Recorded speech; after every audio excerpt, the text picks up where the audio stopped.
doctrines of your leaders, teachers, and preachers. Far too long you have stumbled in darkness searching for light. We have a man in our midst who can bring forth true fact beyond doubt, that can open the eyes and ears of those lost in darkness. As Saeed El-Imam Isa Al-Hadi Al-Mahdi is that man, and the author of over 150 books of a religious and scientific nature. As Saeed El-Imam Isa Al-Hadi Al-Mahdi has brought forth this information straight from the scriptures, so it cannot be denied. So we invite you to listen, to learn from the true light featuring as Saeed El-Imam Isa Al-Hadi Al-Mahdi.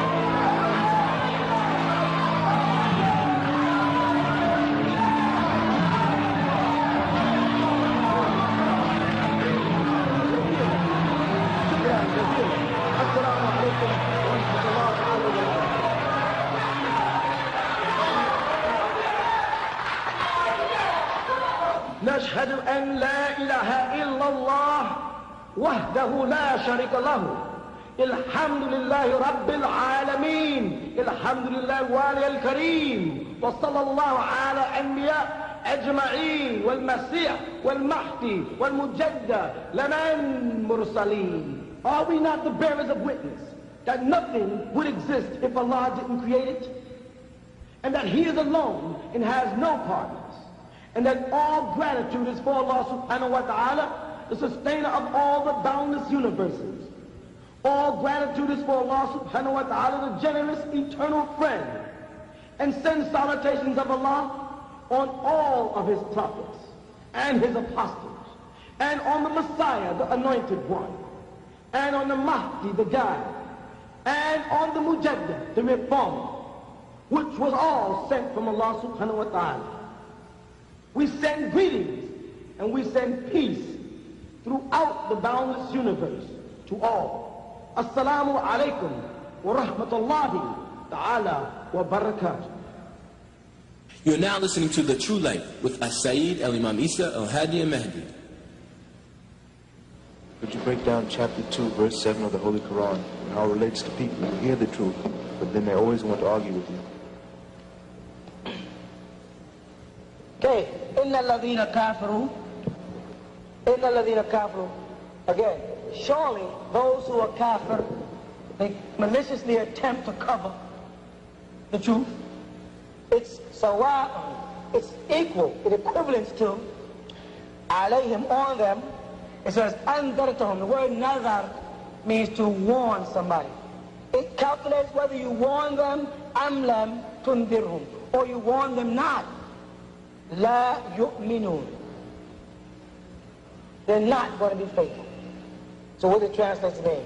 Surely those who try to cover the truth, it comes out the same whether you try to warn them or if you don't warn them. They're still not going to become faithful.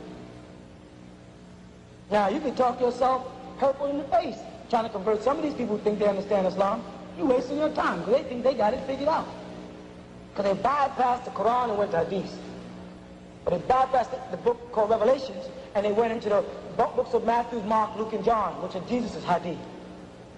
They bypassed the Torah, and they went into the Talmud, which is the Hadith of the Torah. And now the Jews live by the Talmud, the Christians live by the books of Matthew, Mark, Luke, and John, and the Muslims are living by Bukhari, Muslim, Shafi, Hanbal, and Hadith people. And all of them have gotten away from the text of Allah. The book of Jesus was the book of Revelation. How do you know? Read it. Anybody got a Bible? Open it to Revelation. It says this is the number one part of Revelation. This is the revelation of Jesus the Messiah, which the Lord gave unto him to show unto his people what must shortly come to pass. That's exactly what it says. You won't find that in the book of Matthew. You won't find that in the book of Mark. You won't find that in the book of John. You won't find that in the book of Luke, Timothy, or any other books. But right in the book of Revelations, Revelations chapter 1, this is the revelations of Jesus Christ which the Lord gave unto him to show unto his people what must shortly come to pass. Is that what it says in the Bible? In the book of Revelations? So what book is Jesus' book?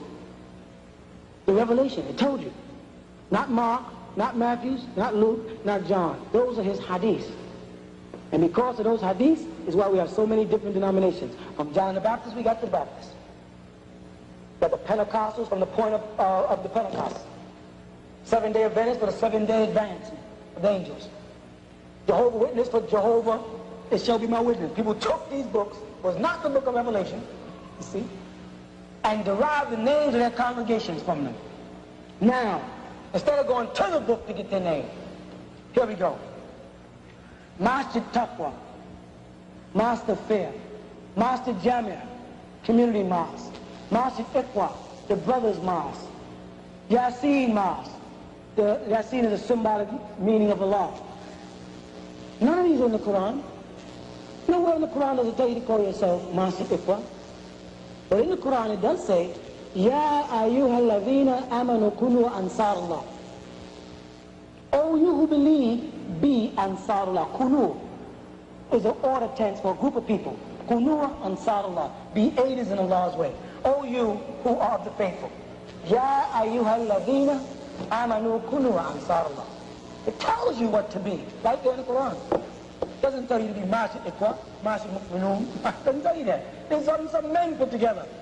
We're not Ansarullah community because we like the way it sounds. We're Ansarullah because we found our name there in Allah's words. وَقَسِّمُوا بِالْحَبْلِ اللَّهِ جَامِعًا. So therefore we say Jami'an, Jami' Ansarullah, Jami'atu Ansarullah. وَقَسِّمُوا بِالْحَبْلِ. وَقَسِّمُوا, grab a hold of the habl Allah, of the rope of Allah, وَقَسِّمُوا بِالْحَبْلِ اللَّهِ, as a Jami'an, as a community. Communities do not come to the mosque only on Friday and then go about their many ways. Now what the Quran says, it says, Jami'an wala tafarraqun. The word farraq is from the same word as nufarq, distinction or differences. Now, hold on, tuggle on the rope of Allah as a community, it says. And don't be divided. You walk into a mosque and everybody's dressed different. Prophet Muhammad wore misk and what? Rose or musk oil. You walk around people, they got on sandal, and they got on Nubian and Kush, and people smell like a bowl of fruit. You walk in the mosque. All different kind of clothes. Prophet Muhammad wore white, and he wore black, and he wore green. He did not wear blue. Muslims don't wear blue. I don't know why these Muslims in this country persist on wearing blue. You won't find in any books in any Islamic country where blue is worn. They don't wear it. It's a symbol of the tribes of Judah, of the house of Israel. It's one of their colors, the coat of arms. They don't wear the color blue. Though we were called the blue people. But people who put it on. Sisters persist on calling a wall a veil. Hijab is a wall, not a veil. Hijab is a wall that they live behind, the Arab women. And if you go to Saudi now and you see one of those walls made up of these little fine prints, but they look out because you don't see the real women, because they have servants that go shopping for them, that place is called hijab. You understand what I'm saying? The word khimar, from khayma, the word khayma means tent. Khimar means to cover. Khumra, which they translate in the Quran in English as wine, has nothing to do with the word wine at all. It has to do with blocking the intellect. Anything that blocks the intellect is haram. I'm talking about all of those teas, all of those coffees, and all of those cigarettes. All of these are khumra, not just wine. The word wine in Arabic is nabid. Khumra, intoxicant, something that intoxicates, that blocks and clouds the vision. That includes cigarette smoking. There's a lot of things that we got to probe into when we set up a nation. When we set up a people, we're going to raise the children. A lot of things. We got to have examples for them. We have to have laws. We have to know. We can't be dependent on a bunch of books from Lahore, Pakistan, by a bunch of people whose tongue is not even Arabic. If anything, you better train your children in Arabic and let them translate for you. You follow? It'll be a lot better for you to pay for an Arab to come here to train your child than for you to go over there and spend 5 years away from your child trying to learn it. Isn't it simpler just to raise the money and bring them here and let them teach your children? That's simple. Take them out the city, buy a farm, buy some land, learn to defend yourself, get ready, because jihad is coming. Don't you see what's happening in the Middle East?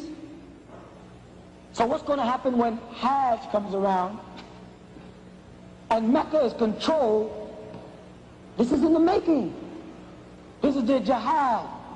The Antichrist, I know y'all know, is already here. You can see the works of the Antichrist everywhere you look. They tell you when the signs of the Antichrist would be right in Matthew 24. Wars and rumors of wars. Nation against nation and kingdom against kingdom. Pestilence. Earthquakes in all types of places.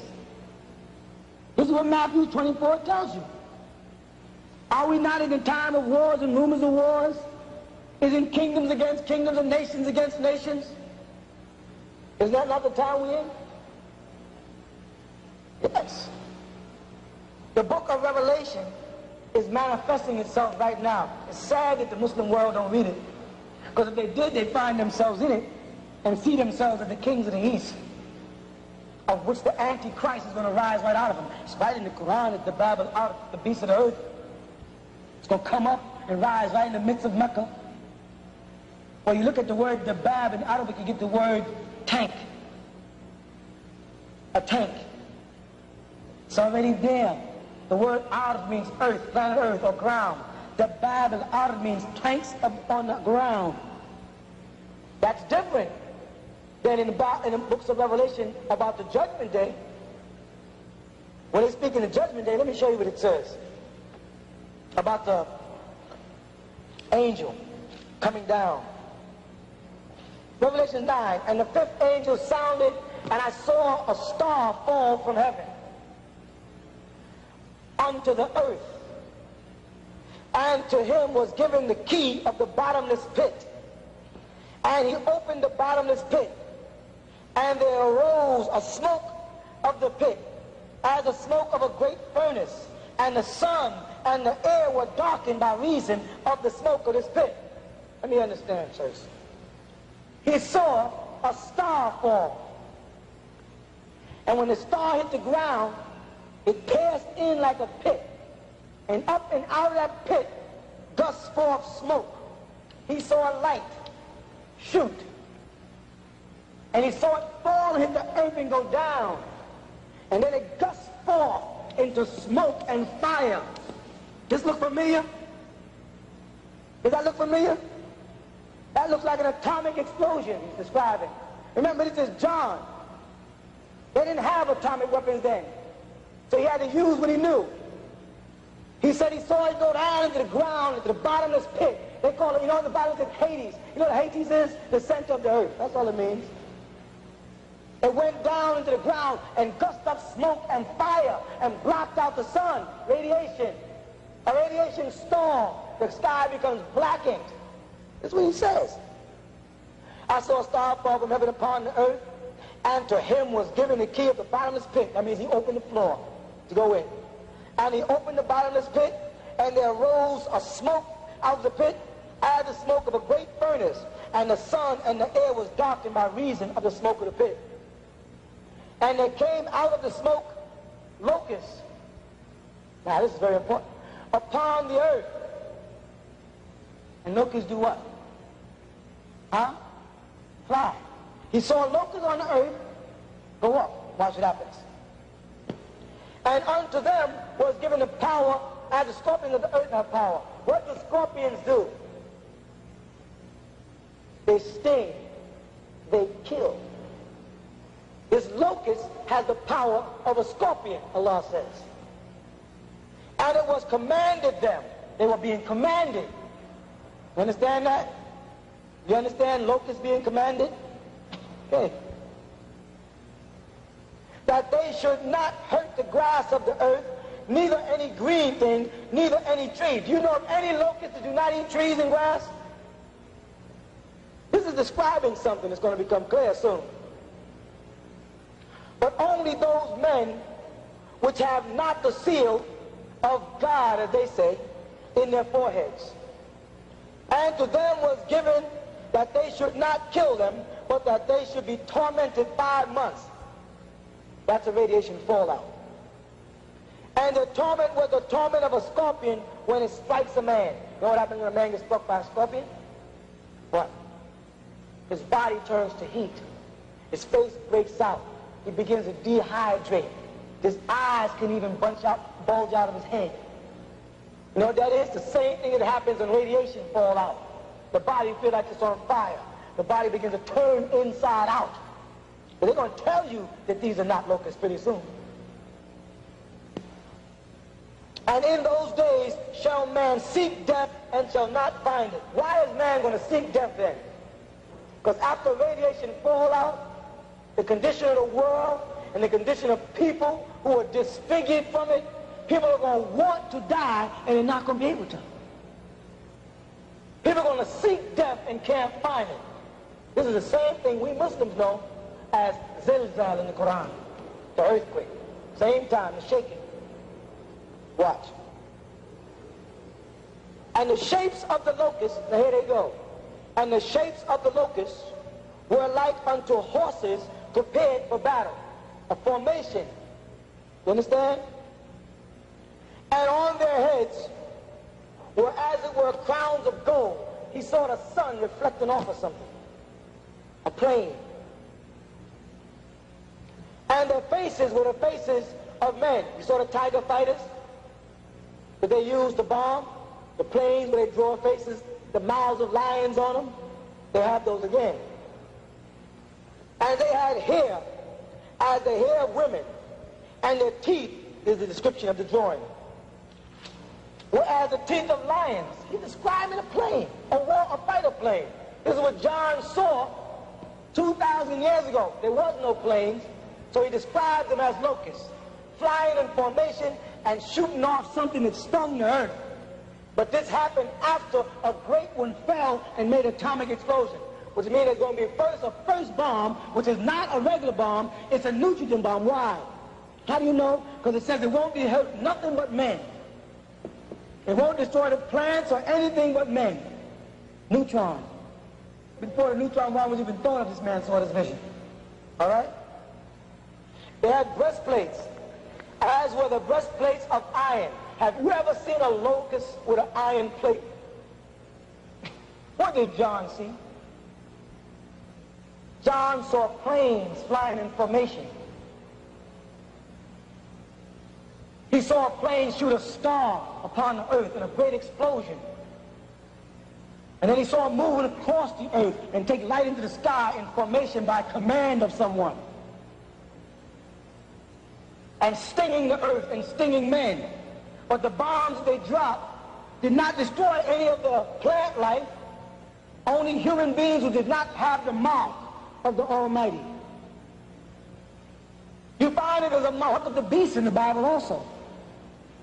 But the mark of the Almighty is called Bism in Arabic. The mark that a Muslim gets from prostration, that don't mean go burn your head. It's not the mark by burn your head, it's the fact that you rise for prayer, your funeral salah.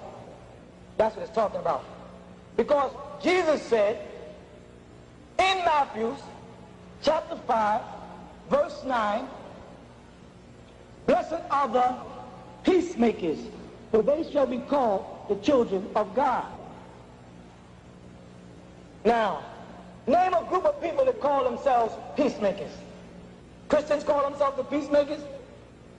It says, Jesus said, because they believe in Jesus, blessed are the peacemakers, for they shall be called the children of God, which we know they mean Allah Ta'ala. You say the word Muslim, you know what you're saying?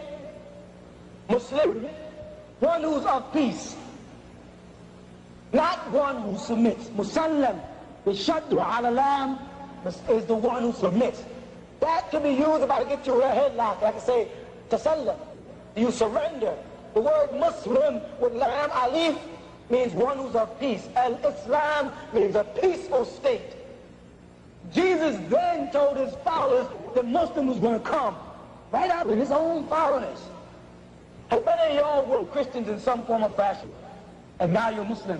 Jesus said, blessed are the peacemakers, for they shall be called the children of God. These are physical descriptions of the life and practice of our Apostle Muhammad sallallahu alaihi wasallam. How he dressed, how he ate, how he sat, how he laughed, how he pointed, how he talked. All of these things are mentioned in detail in the Sunnah. And he said to us, I left you with only two things, right? Two things I left you with. The Quran and my Sunnah. And then he said, do the opposite of the mushrikeen. Who are the mushrikeen? Anyone who does not believe in Tawheed, wahdahu la sharika lahu, is mushrikeen. You know what? It's sad. There's a whole lot of Muslims that are mushrikeen. Because they've now got Allah up here, and they put Muhammad here, right next to each other. Huwa Allah alladhi la ilaha illa huwa. It doesn't always have to be La ilaha illallah Muhammadur Rasulullah. Huwa Allah alladhi la ilaha illa huwa. Huwa wahdahu la sharika lahu. You don't compare Muhammad, our beloved prophet, to Allah in any way. You don't compare the hadith of the apostle to the Quran of Allah. What is wrong? Where'd you go wrong? He said, I left you two things, the Quran and my way. Which one was first? The Quran.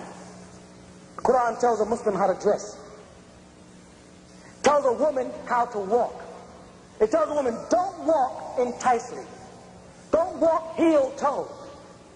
It says, don't put your heel down and your toe, because it'll cause your adornments to move. Meaning the woman would switch. So when you see a Muslim woman switch, they say, stop switching. She's supposed to know that. It tells a woman to cover her face over her bosom. He was talking to a man when he pointed to her sister's face. Salma came to him with a thin dress on. And Rasulullah said, take that off. That's the likeness of what should be a curtain in a mosque. And made her take off this thin dress they gave her. And when she came back, the man said to her, well, I said to Rasulullah, how should a woman dress? And he said, only that, that, and that. You don't find in the hadith any place where it says her face should be revealed. He pointed there, there, there. He does not say anywhere a woman's face should be exposed. You understand? He said to protect her adornments, her beauty. What is the most beautiful part of a woman according to the hadith? The hadith says the most beautiful part of a woman is her face. You understand that? He's telling them what should be covered and what should not be covered according to the Quran. And if you do like I have done, I've been to Sharq al-Asad. That means I've been to Saudi, I've been to Iraq, I've been to Syria, I've been to Turkey, I've been all over the Arab world and studied in 3 different countries. I studied in Medina, I studied in Egypt, and I studied in Sudan. And when I leave the city and I go into the bush or the desert of any country, any of them, you find a woman with a face covered. In the bush, not in the city where they've been influenced by modern scholars, everybody trying to become Christians. But you go into the bush of Morocco, you see women with their face covered. Now here's the point. I've heard Muslims say that is tradition and that is custom. Right? But here you are in Saudi here, and a woman got a veil on. And way over there in Morocco, and a woman got a veil on. And way over there in Algeria, and a woman got a veil on the Sahara. You understand? And the men dress differently. If it was a custom of the country, wouldn't the men and the women be dressed the same? When you go to Sudan, you see the men wear a certain type of jalabiya and we wear a very sloppy imma, as you would call it. All sloppy. The women wear thobe, wrapped around. You go to Morocco, the woman wears a jalaba, has a split up side here, has a little hood on the back. The men wear a thing called a jubba, which is a jalabiya, which is very similar to this one here, with a silham, which is like a cape with a hood they put on it. All these men have come out with these fine little minute differences in their dress. But all the women wear the veil. Now let's look at it. Is the native language of Pakistan Arabic? No. Is the native language of Saudi Arabia Arabic? Yes. Is the native language of Morocco Arabic? Yes. Is the native language of Algeria Arabic? Yes. Is the native language of Libya Arabic? Yes. Why is it that Pakistanis can tell you all in their hard Pakistan books that you don't have to wear a face veil? And you can look into the Arab magazines and see women with face veils in Arabic-speaking countries. Where did they get the idea? Tell me, anybody. Where did the veil? Don't tell me the Turkish, because the Turkish didn't have nothing 200 years ago. Where did they get the idea to cover their face from? Tell me where the idea came from. And how it ended up on 4 different continents. They must have got it from something that they all have in common. And what is that? The Quran. Because the Moroccans in Maghribi, they have their own customs and traditions. You understand that? The women, the marriage, the divorce, everything is different. No, none of them follow the Sunnah of Rasulullah. They have their own customs and traditions, everything. But then when it comes to dress, all these women found their way to the veil until modernization and modern scholars even, modern Islamic scholars pop up on the scene. Don't let nobody tell you that that's because Islam is in your heart. Islam is not in your heart. Islam is in your ruh, in your soul. Islam is in your nafs. Islam is in your spirit, in your essence, not merely in your heart. You have 3 words for love in Arabic. This is what happens. Why it's so important. You have hib, wood, and ishq. 3 different words for love. When you express compassion, it's wood, from the word Dawood or El-Wadud. When you like something or like the way it was done or like how it's done, it's hib. When it's a total control over the whole being, it's ishq. Which one of these 3 do you have in your heart? You understand what I'm trying to say? They're lying to us. Islam is not just in your heart. You have to practice Islam. The Prophet Muhammad said in his hadith that you're going to know the people of Dajjal because they're going to have the sign of a kafir on their forehead. Some Muslims are really looking to see some people with a K on their head. They really think so. You know what the sign of a kafir is on the head? If we were walking down the street and a man was coming down the street, he had a blue suit on with brass buttons, a gun, and a big silver thing, what would he be? If he had a green suit, fatigues, you know, what would he be? Huh? Soldier, police. If he had a white suit and a hat that sat up and had a little thing on the top of it, what do you think he was? A cook, a chef. You understand? How do you identify these people? Huh? By what they have on. If Rasulullah Muhammad sallallahu alayhi wa sallam was to be walking down the street, how do you think he'd be dressed? Like the brother in the jalabiyah or the brother in the suit and tie? If Rasulullah was seen on the street, do you think he would have a clean-shaven face, or do you think he'd have more than likely have a beard like this man has here? Huh? Based on the hadith, the sunnah, which describes him, which one do you think he look like? Him? Would he look like him, or would he look like a person without a beard? Huh? And if those women followed him, you think they'd have on Jordan ass? Or do you think they'd have on long, loose-fitting garbs and covered bodies? Anybody ever go to the airport? See the Arabs coming in the groups every morning? All the women are veiled up, then they get in and they take them off. How, why, I don't know. But I know they'll know in Yom Akhir. So, when you see a person, you should know what they are. Correct? Now, he said, meaning Rasulullah, alayhi salatu wasalam, that some of his followers are going to go over to the Dajjal. And they're going to be deceived by promises of wealth the Dajjal is going to make to them. This is what he said. Muslims in the Muslim world are making new deals and new contracts of progress with the Western Christian world every day. every day. New trade laws, new everything. He said, some of my fathers are going to go over to the Dajjal for wealth. And all the Dajjal makes appear wealthy is going to perish. And he said, you'll know them because they have the sign of the Kafir. Well, who is the Kafir but the Dajjal's fathers? All right? Now, let me describe the Dajjal's father. Short haircut, no bed, suitcase, gray flannel suit, and tie and shirt. Correct? So if a Muslim is just like that, who is he just like? He's just like the polytheist. Will you be able to look at him and know if he's a Muslim or not? Huh? No. Should you be able to look at a man and know if he's a Muslim? Yes, you should know your brother in the dark as well as in the light. You should know a Muslim. You should see a Muslim 4 blocks away and say, that's a Muslim or that's a mu'minati. You should know that. That's why the Prophet Muhammad said, you'll be able to look at the Dajjal and see the sign of Kafir. Because when you look at him, you're going to see a Kafir. Now, there's what they call mutakhir in Arabic. When a Muslim has the right to say he's not Muslim to do something for Islam. This is a law that's in the Sharia. Where it came from, I don't know, but it's there. Say, for instance, you was a doctor, right? A pediatrician, and you operated on babies. And you came to me and said, Imam, if I wear my jalabiya and my taghiyya to the hospital, I will lose my job.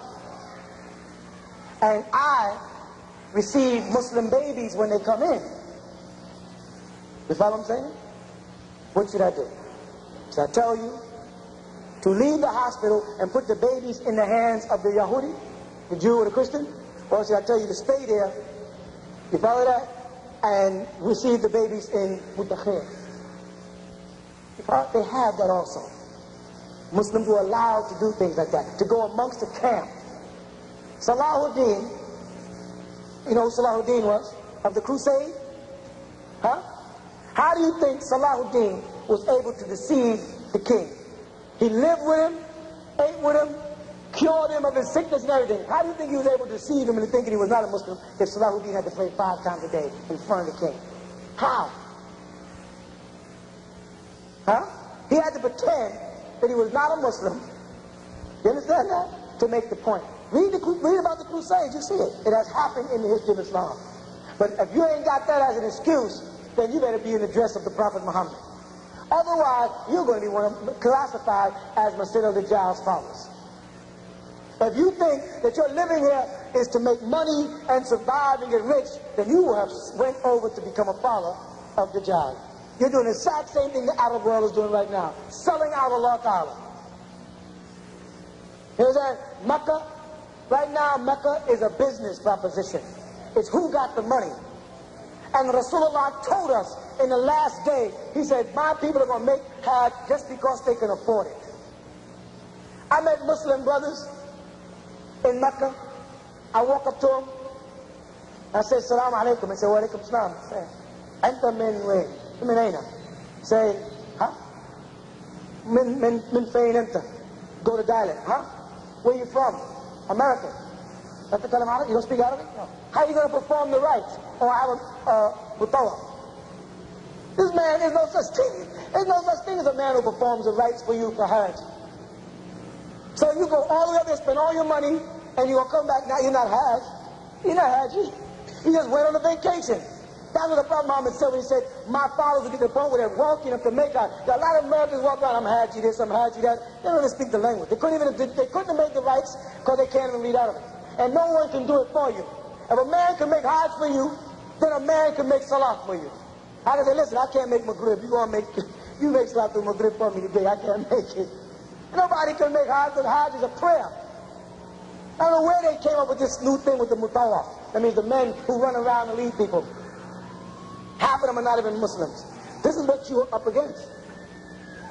We have decided here what a Muslim is, what a Muslim believes in, how a Muslim should dress. I'll take you to the Injil, how Isa foretold you're coming, how you are here. What are you waiting for? If paradise is elevating to other galaxies, And what and where is hell? Okay, hell is where you will make it. Hell, the Quran has many dimensions of the word for hell in Arabic. They have words from sir to lur. They have many words, and each one of them describes the state of mind that people are going to put themselves in. Okay? Very rarely do you find the word makana, place. Hawiya, the bottomless pit, merely means a boundless place. That's more interpreted in Arabic as eternally than anything. Now, when we say that heaven is planes, we're talking about states of growth emotionally. Planes are not merely places. Places and things deal with nouns and physical objects that have to do with, like I mentioned earlier, the motion of molecules on the physical plane, right? Matter. When you start speaking about the planes emotionally and man elevating to those planes, we're talking about his spiritual growth and the speed in which his etheric body transforms into a spiritual body and into a soul force. And at the rate it's moving, he'll begin to vibrate on different levels. The same way, this room, the room you're sitting in, the light could become so bright until your octave nerve would cut off. That does not mean the light is not there. It means it got so bright that you can no longer take it. It will just block out your ability to see. Man has to elevate again back to those states. And depending on his spiritual growth will determine what he as a spiritual being will create in his environment that Allah Ta'ala refers to as Jannah in the Quran. The garden. He doesn't call it a place, he calls it a garden, and describes things that people on a physical plane can identify with. Rivers flowing in green grass and couches the man, because to describe a spiritual state to physical people is next to impossible. So he has to give you likenesses on the physical plane that you can identify with. You follow that? Oh, right. And hell is an abode where people are going to judge themselves by their sins, not for their sins. And hell resides deep down in the essence of each individual. You give yourself hell when you do wrong and know it's wrong. How does it compare to the last day or the day of standing? Okay. Would you put that in relation to In the Quran, Allah Ta'ala, in the Holy Quran, Allah Ta'ala teaches us that there are three stages of the end. The first being Yawm-ud-Din. Yawm-ud-Din, the day of doom, the day when people will be questioned about things, judgment. The next one Allah Ta'ala uses is Yawm-al-Qiyamah. Yawm-al-Qiyamah. The word Qiyamah comes from the Arabic word Qum, to stand up or to rise up. Not Ba'atha, to resurrect, but Qum, to just stand up physically. Okay? To erect yourself. And the last one is called Yawm al-Akhir. Yawm al-Akhir. The word Akhir means the final or the end. Man must pass through these three stages before he has totally become God-like again. Or, when we have it, one with Allah. That means, after his domain on the physical plane, the first thing is Yawm-ud-Din. Or Yawm al-Qiyamah, I should say. The day when he will come back as a sun-dried body, or a spiritual body, the Quran says, and stand to be judged. Yes, the first one is Yawm al-Qiyamah, to rise up, whether he's dead or alive. And in the spiritual form, go before the Ush Allah, the throne of Allah Ta'ala, and at that point, he will start Yawm-ud-Din. The day when his records will be passed from Sijin or Ilion, the two places mentioned in the Quran as the prison or the exalted abode, where the records and deeds of mortals are kept. You follow? Yeah. Then, after that record is passed to him in either his right hand from the front from Ilion or his left hand from the back from Sijin, then he goes to Yawm al-Akhir. Yawm al-Akhir in the Holy Quran is equivalent to the second death in the book of Revelations. What do I mean by the second death?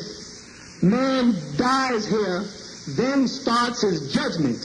And then as a spiritual being, whether or not he will go into Jannah, eternal salvation in the presence of the bosom of Allah Ta'ala, the Quran says, wherein he will reside khaliduna, eternally, based on what you call time on earth, or will he be cast into the pit with Satan and the likes of him, which will be his second death. He's cast into a pit, that's the second death, where he will reside with Satan and his. Because remember, Satan as an angel cannot be destroyed.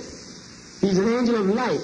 Him and his host of beings and the stones of Sijin will make up the tormentation that you believe in your mind is hell, and thus will project yourself into for suffering. Not you per se, but people. All right? Keep questioning. Till you get it out your mind totally. Yeah, I'm still a little confused with this because you can live through this life and pass on. So my question is, how do you get through these different stages, or can we all get through these stages here? They're growth stages. See, most people have lived many times before. Right? The scriptures confirm that English was Yahya, that John the Baptist was the return of Elijah, and that Moses and Elijah appeared to Isa on the mount in front of him. You follow that? These spiritual beings. The scriptures from the Quran, straight back to the Injil, to the Torah, confirms the presence of angels in the form of men that incarnate the human beings. Like when the angel Jibreel, salam alaikum wa rahmatullah, appeared before Rasulullah Muhammad in the cave in Laylatul Qadr to give him the revelations of Al-Quran al-Kareem, right? And he also, Jibreel, appeared to Miriam, the mother of Jesus, to tell her the announcement of the birth of the Messiah, Jesus ibn Maryam, the son of Mary, correct? So we have records in the Holy Scriptures, be they the Torah, the Injil, or the Quran, or the Zabur, of supernatural beings appearing in the form of human beings to converse and interact even to the point of breaking bread and supping with mortals. And the Hadith confirms it when it mentions Jibreel coming to the Prophet Muhammad in the 40 Hadiths. So we have records that there is life beyond this life throughout all of the scriptures. Insofar as this being Gabriel was with Abraham at one point, Moses at another point, Mary at another point, and Muhammad at another point, and we're talking 5,000 years. All right? And they always come with the same message. That man has to realize that he is one with the universe. He is one with the Creator, Allah subhanahu wa ta'ala, and must raise himself back to that state so that he can go back to where these beings came from. These beings, angels as they call them, are coming from some abode to deal with mortals. And they're saying that you mortals want to get back to that abode. So the answer to your question is, there are levels of aspiration that men have to go through when they can make a transition from a mortal being to an immortal being.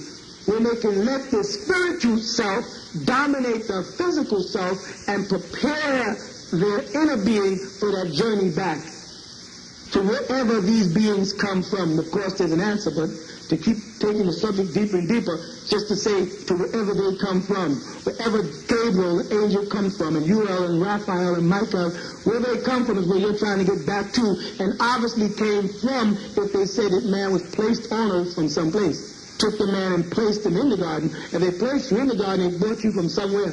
And that place is where you're trying to get back to. Yes, it is possible, but it calls for application, discipline, and obedience. Some of the things that the devil taught human beings not to do.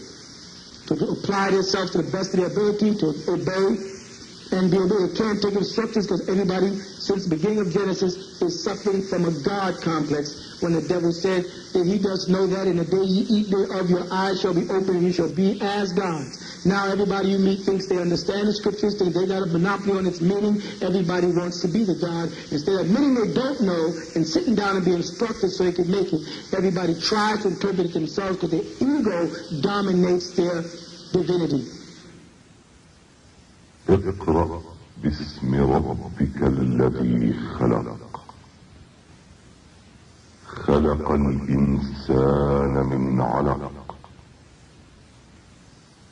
اقرأ وربك الأكرم الذي علم بالقلم علم الإنسان ما لم يعلم صدق الله العظيم.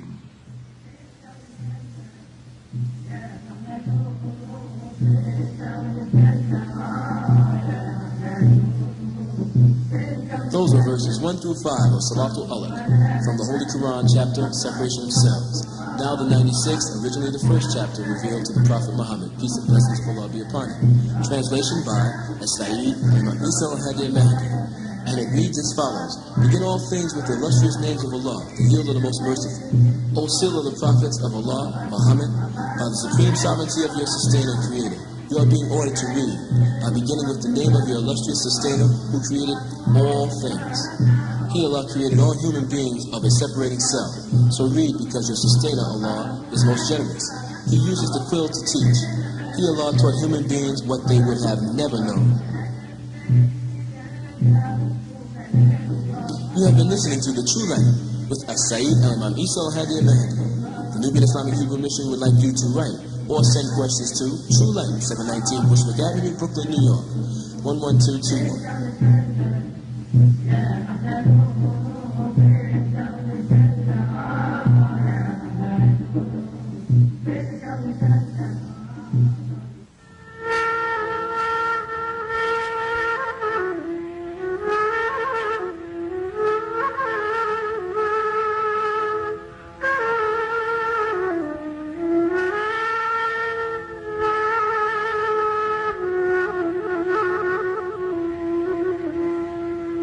ربنا أكمل لنا نورنا وأكفر لنا إنك على كل شيء قدير.